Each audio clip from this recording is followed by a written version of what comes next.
Hello, I'm Steve. Welcome to the Patio Heat channel, where we provide visual concepts of infrared heating as well as tips for outdoor comfort. Send your request into designs@patioheat.com for your personalized recommendations. Our one-on-one customer support helps you make the best decisions for your applications. We strive to earn your business. Visit our patioheat.com website for sales and more information. Now let's get heating. All right, so we have this commercial patio structure, and let's go ahead and look at the overall dimensions. So first of all, I'm just going to mention that I have just received a few pieces of information and a couple of images. So this dimensions are not going to be complete, but I do have a 40-foot section here, 10-foot section here. I'm not quite sure if there was two different measurements, I was told, an 8-foot and a 10-foot. So this is actually 8-foot. These posts are out 8-foot.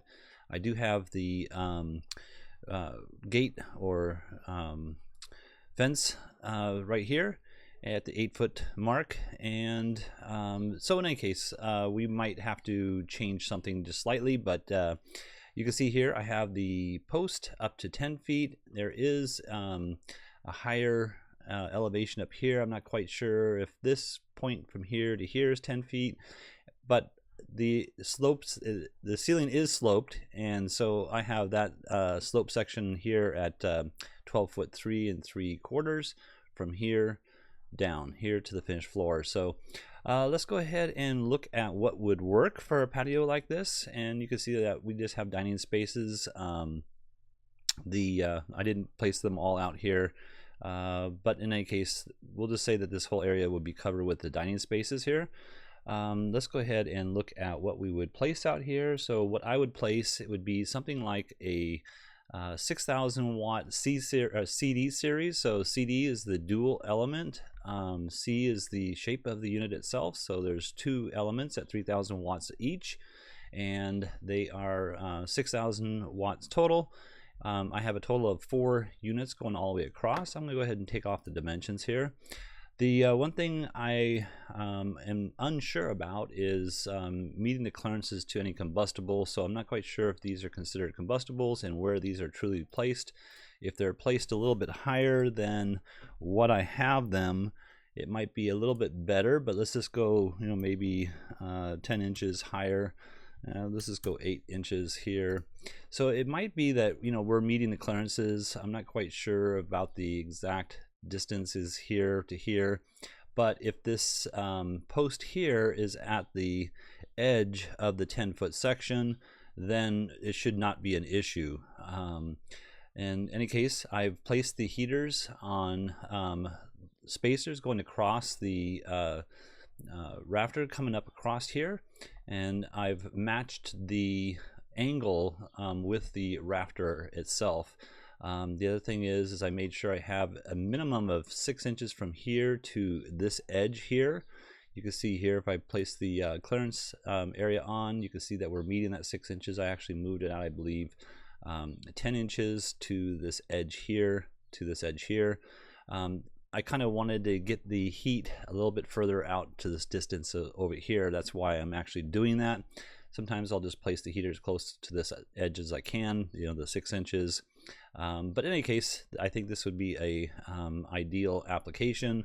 The other thing I should mention is the placement of the heaters from center to center. Each one is at the 9'6" mark from center to center on each heater, and I started that point center of that 20-foot section from here over to here, and over here. So in any case, that's the layout of the heaters itself. Let's go ahead and look at the footprint of heat, and I'm going to go ahead and turn off the clearance areas so you can get a good idea of how that footprint of heat would work. And I think with everything the way I have it on this image, I think it should be all just fine. The other thing I'd mention is you could either put a control system on these 4 units, or put a duplex switch so that you can have 50% on, 100% on, or off. I prefer the control system. It just makes it much more comfortable during the different times of year. This is in Southern California, so sometimes the season will get up to about 65, 70 degrees, and some people want them on, some people don't. So that's always a good idea to have a adjustable control system for a heating system like this. So the other thing is just to mention that they gave me another patio section. I'm not quite sure if the structure build is similar to this, but if it is, it was an 8 by, I believe, 10 foot section, something of that nature. But excuse me, 8 by 20, I think is what it was. Yeah, I think let's just put that, yeah, 8 by 20.